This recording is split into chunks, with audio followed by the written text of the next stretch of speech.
Hey, Nathan, thanks for joining us today as we're getting started. Give us a little background on yourself. Great. Nathan Anderson. I'm a senior strategic consultant at a company called Success KPI. We do advanced analytics for the call center space. My background really is I've grown up in sales and especially around the contact center area where I did inside sales, ran large teams, and then converted over to enterprise sales. And that's where I'm in right now. How do you like it? It's great. It's great. It's been a very interesting time the last 20 some months. But overall it's been fantastic. And, where we live is the customer experience world and really meeting the customer where they want to be met. And that's been more important than ever lately. So it's been good. And why sales for you? Was it on purpose? Was there a motive behind it? Completely by accident. I graduated college with a political science and speech communications major, and I had aspirations of being a lobbyist, and actually got a inside sales phone sales job to kind of tide me over out of college to do something, and ended up being pretty good at it. And then got into leadership, and then got into business development side, and so it just kind of happened, but wouldn't change any of it. Yeah. And what do you like about it? I think probably the most important thing is probably the relationships I've built over the time. It's been amazing to be a part of so many different people's lives and businesses, whether it's leading teams and seeing them grow their career, as well as being a part of business cycles with companies where they're have key initiatives and you can add a product or a service that makes them take that next level. Has been probably the most exciting thing for me. And what differentiates you as a salesperson? I think I look internally or at myself before I look externally. So I've really, and especially probably over the last 4 or 5 years, really turned the focus in on like what are people looking at when they are thinking about when they look at me. So I've done a lot of work on further education. I've done courses through like MIT on artificial intelligence and digital transformation, which is kind of the world I live in. So making sure that when I walk into the room, in many cases, I'm still not the smartest person, but I don't want to be the dumbest person, right? And be able to speak to, the things that I'm trying to get you interested in. Well, that's a good point because, they call that kind of business acumen or understanding your problem domain. Yep. And I think a lot of reps take it wrong. They either think they have to go back to school and get a master's degree in something and wait until they have the degree before they can go into that room. Yep. And I think what you're doing, you're kind of nibbling at it. Yeah. I mean, I'm lucky enough that I have a good baseline in the fact that I grew up in the contact center space, which is kind of the area that I've lived in. And so when I'm dealing with, CCaaS and UCaaS vendors and dealing with those partnerships, as well as the players that play in it, I know the moving parts of like, what are the challenges they're dealing with as a business. It's that blending that with the next level of technology that all of these businesses are trying to kind of take that jump to. That is where I've had to backfill my knowledge because, I don't know if you know much about the contact center space, but we've kind of always been last to the trough in technology. So we've been very, very slow in adopting things that other industries have been, been using in our old hand at. So. But yeah, it's been fun though to kind of fill that knowledge gap. And is that something that you think you do better than more reps, or that's been your focus or your angle? I think it's core to who I am. I kind of always want to learn. So it's less of a task for me, I guess. So I think that may be a little bit of a separation where others kind of see that as like, oh gosh, I have to I have to do this to understand my customer. And where I really look at it is like, this is actually really exciting because the world we live in, like I've two young kids and they're on electronics and live in a virtual world. And it's just, the stuff that they deal with on a day-to-day basis, whether it be education, interacting with their friends, it's different. It's completely different. So, I know that I have to keep pace with that because the millennials are now in C-level positions. It's no longer like they're young. They're leaders, they're decision makers in a lot of these companies. And so if I'm not keeping pace and understanding how they use technology growing up, I'm at a real disadvantage. Yeah, because part of it's empathy, but another part of it is adding value to the conversation.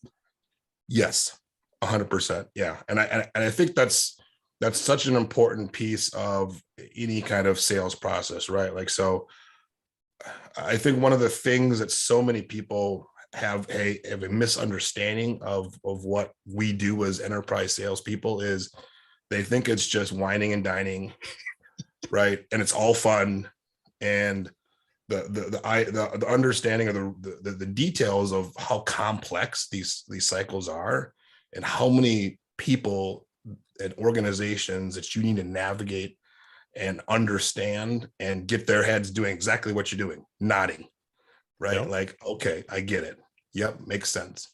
And so that's one of those things that's super exciting and fun for me, is to get that point of where people are nodding. I'm like, okay, yeah, I get it. This is what you can do for me. You can do for my business, make me sleep better at night, help my bottom line, all that good stuff.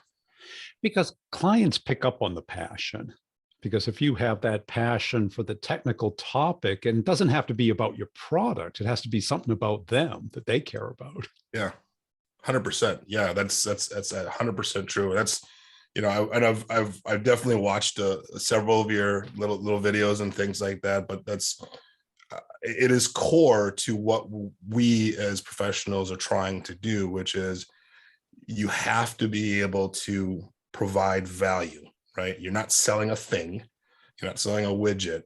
You're solving a problem, right? And as long as you can solve a problem, then you have value, right? And if you're not, it's you're in big trouble.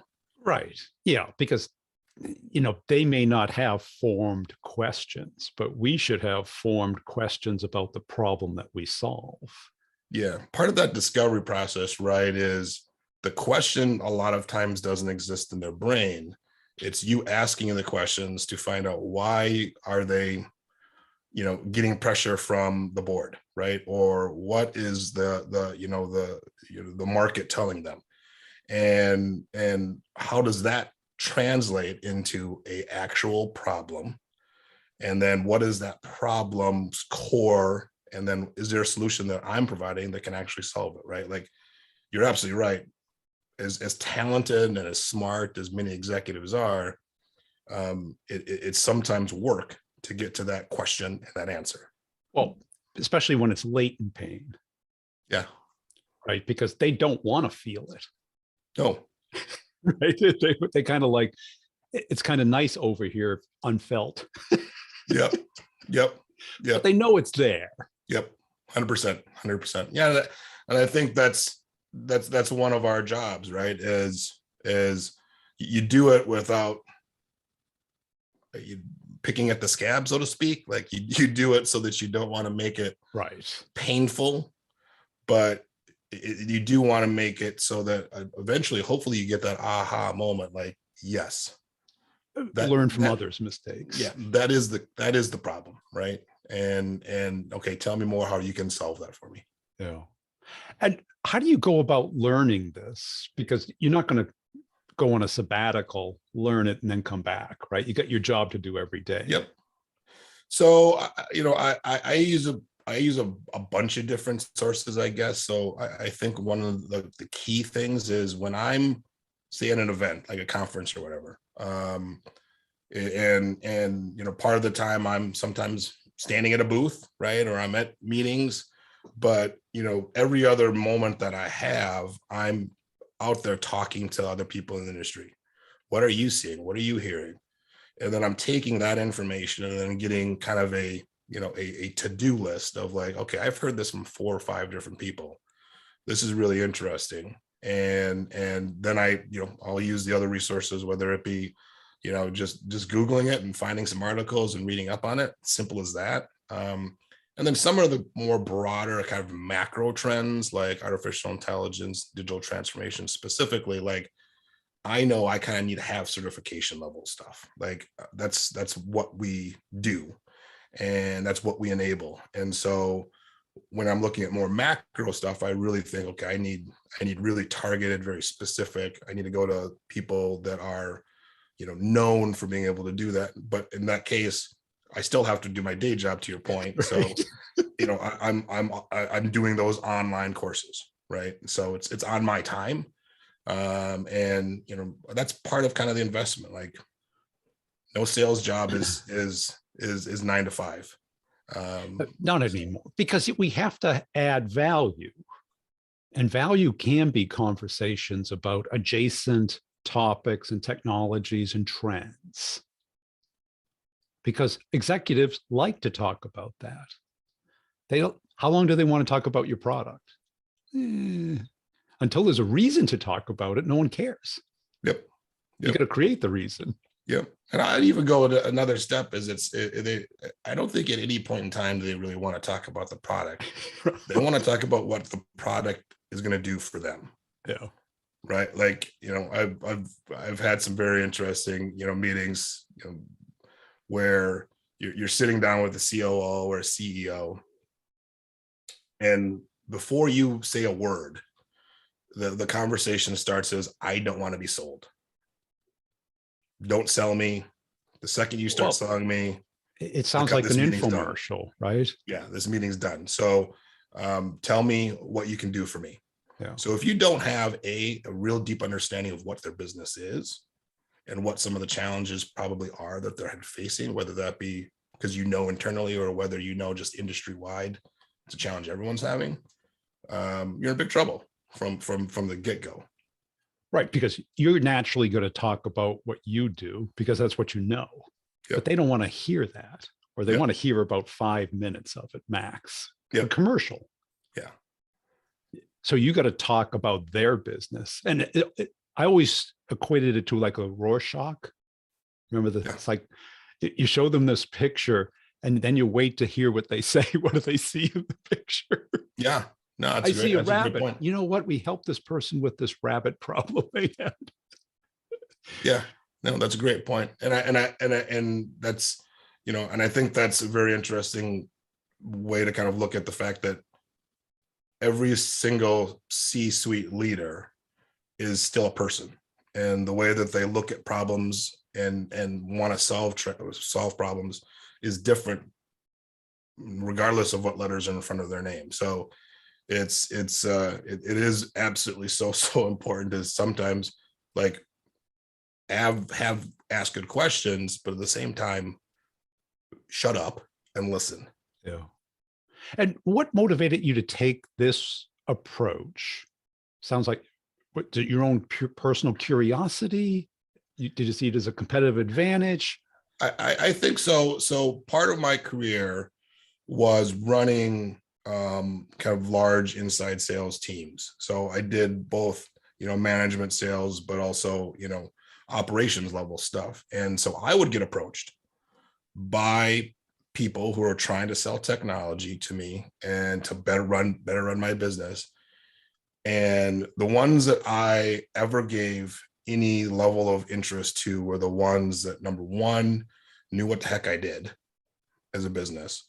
And then number two, didn't come in and just have a canned 15, 20 slide spread or PowerPoint, but was, 2 or 3 high level, here's what we do, but the rest is just conversation, and confident enough to be able to have that conversation with me. And so the way that I always looked at this is when I made that kind of transition from, the inside to pure enterprise, where I kind of flipped roles, was I had to be that person.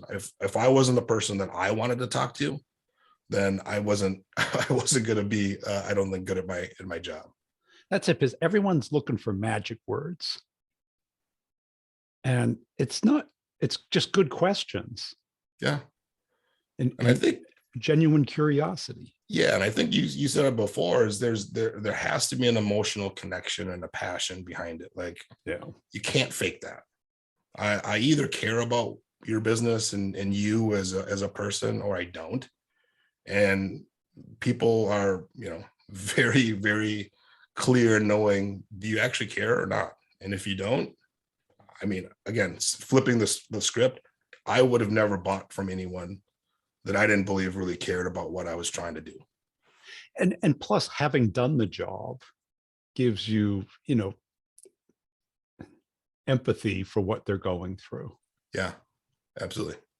And Absolutely. I was lucky enough to have had that experience, and it is a game changer. It is. It is. When you look at it in a single faceted way, it's very hard to get a grip on what's happening in that conversation. If you've actually sat in both seats, then it's to your point, it's a game changing situation, because now you're asking questions. In some cases, I've done this before to myself. I've asked questions. I go, God, I shouldn't have asked that. Like, this is not something that I would want to hear me asking. But yeah, it's so important. And what type of openers, or how do you start a meeting that will get them talking? You know, I am a firm believer in the kind of show me, you know me thing. So I do like to kind of level set to some extent without being too, talky. But I do like to, kind of state like what I think I know, and correct me where I'm wrong, right? But this is what I think is the problem, and then from there, a lot of times, and often actually, something I'm thinking is wrong, and that's usually the greatest thing. I think that's one of the things where a lot of salespeople are always afraid to be wrong. You want to be wrong. Oh my gosh, yeah. You want to, because The, people love to correct you.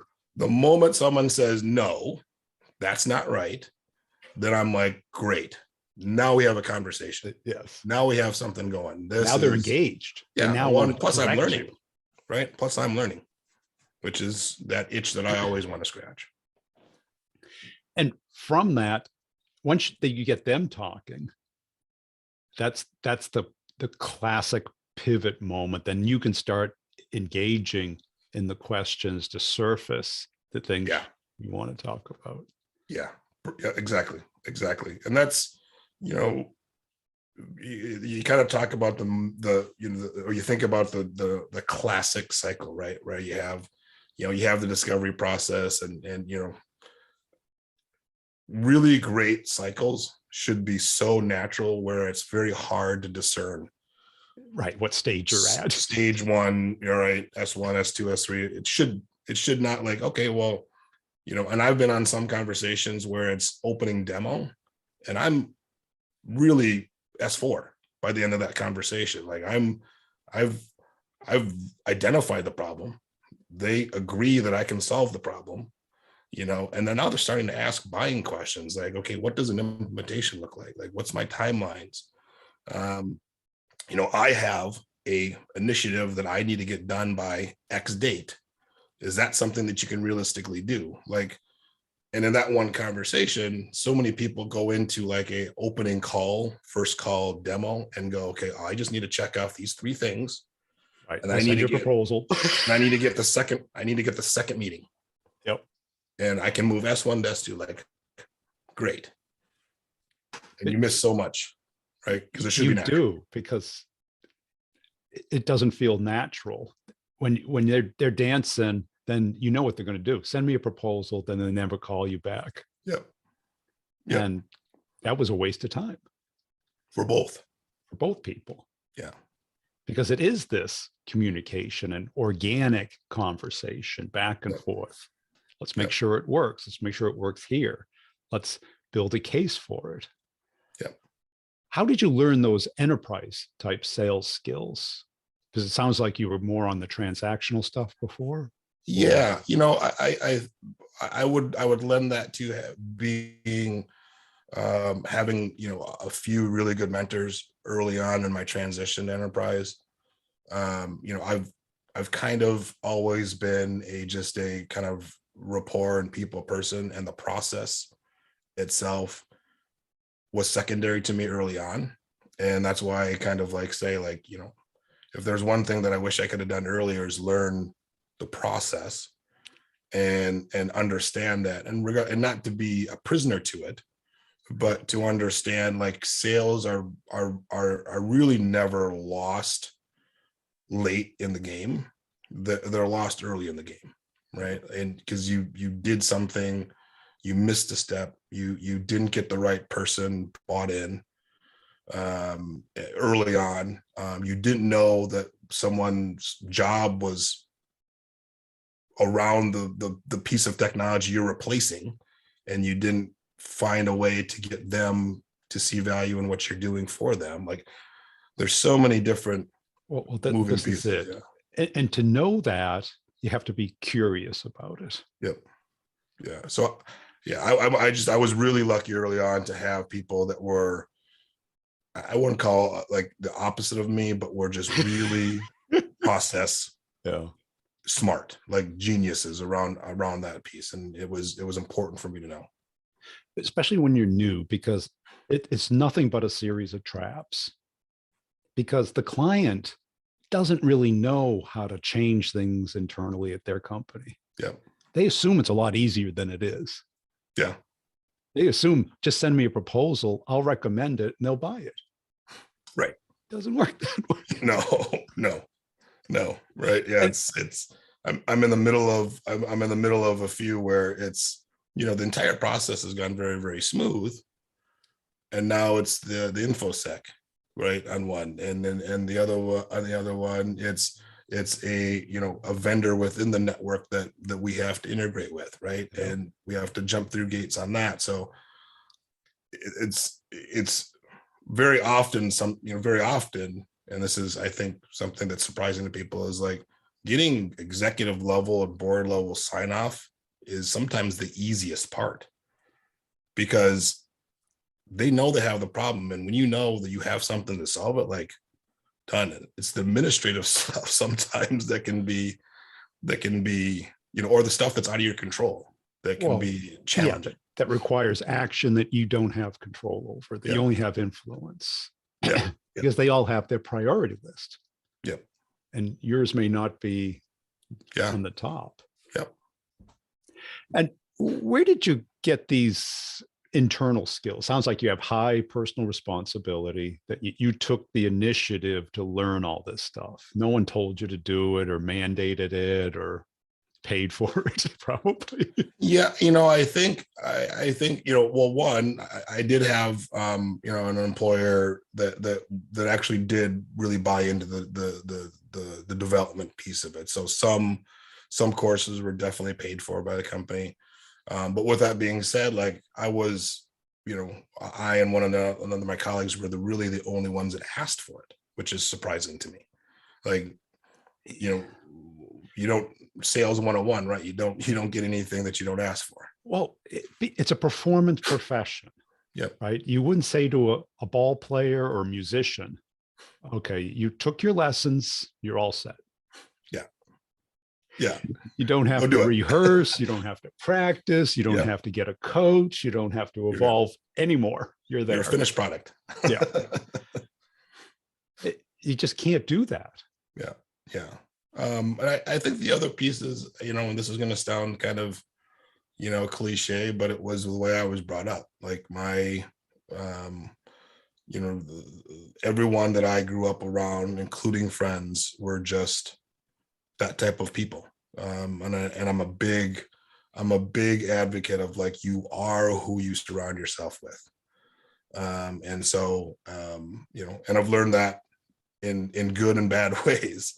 So, it's true. Right? Yeah. And so, it's ultimately it's up to you how you surround yourself. And so that was, a big contributing factor, because, like, you see it and it keeps being drilled into your head, whether you're trying to do it or not, it's happening. The world waits for nobody. Yeah. And that's good and bad, right? Like, if there's a bad person or people around you, like that's those same things are getting drilled into your head too, whether you think it or not. So being very selective and being very purposeful on that piece, it's just one of those kind of osmosis thing. It soaks into you and becomes a part of who you are. I definitely wasn't always like, I mean, honestly, like in school, like I was not like the studious student. I liked the social parts of college and high school more than I did the class things. But I think that again, that was a product of who I surrounded myself with, and I made that conscious decision. So where did you get the personal responsibility? Was it from the work ethic of your family? Was it through your friends and sports, or? I think like you probably named the top three. So Yeah. I played football through high school and college, and that really helped me with the team aspect. My parents are both very, very hardworking, retired people now, but very, very hardworking. One was a teacher. So I saw this reality of like when school ended, work did not end for my mom. She was at the kitchen table grading papers and doing things till late at night. So and so it's definitely there. And then also with my friends where where we love the social part of college when everyone kind of got into their professional world. Like I look up to tons of my friends of like how successful and not all of them had like the silver spoon in their mouth. A lot of them came from very difficult situations and they just said, I'm going to make it. And they did.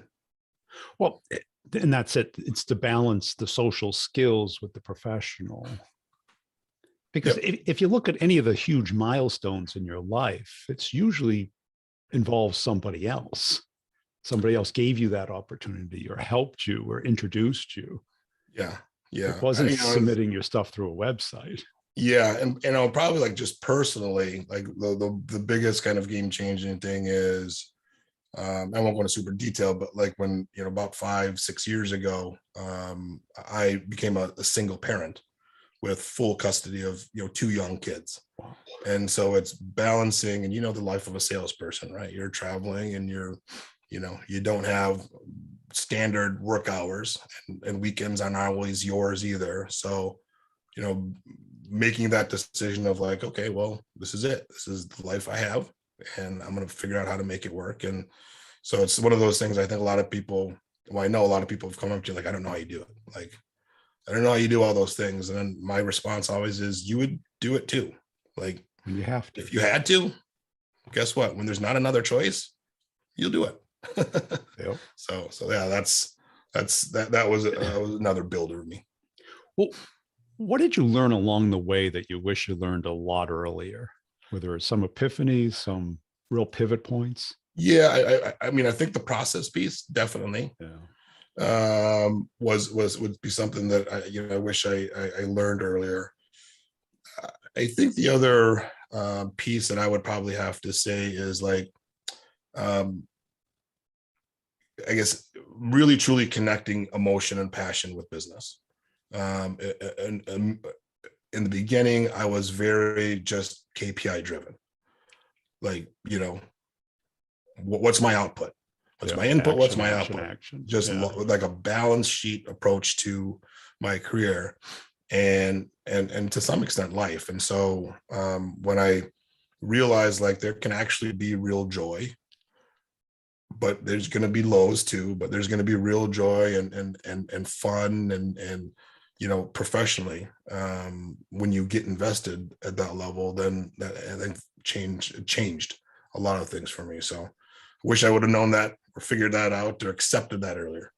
Well, I think a lot of people, certainly managers, make that mistake. They wanted to be a machine. The only problem is it's people selling to people. Yep. And when you say your clients sense how much you care, that's an emotion. That's not you don't give 10 pounds of care.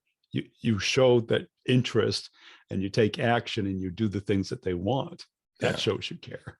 Yeah. And it's one of those things, like I said before, you can't fake it. Like I genuinely do care because it's part of my DNA in fact of like not just the people that I get to meet and be around, but also the industry that I've been able to kind of serve and be a part of is something that I want to get them moving forward. I do a decent amount of speaking at events and things where my sessions are never about the product that I'm selling. My sessions are about the technology that's out there that we all need to be a part of, and to move our industry forward, right? And I'm a big advocate of that. I sit on a couple different committees for different associations that I'm on, and they're all around the movement forward and innovation within our industry, which is exciting to me. Cool. Hey, Nathan, appreciate your time today. Where can people go to connect and follow you? Nathan Anderson on LinkedIn. You can search me and under the company Success KPI, all one word. And if you want to check out my company, successkpi.com.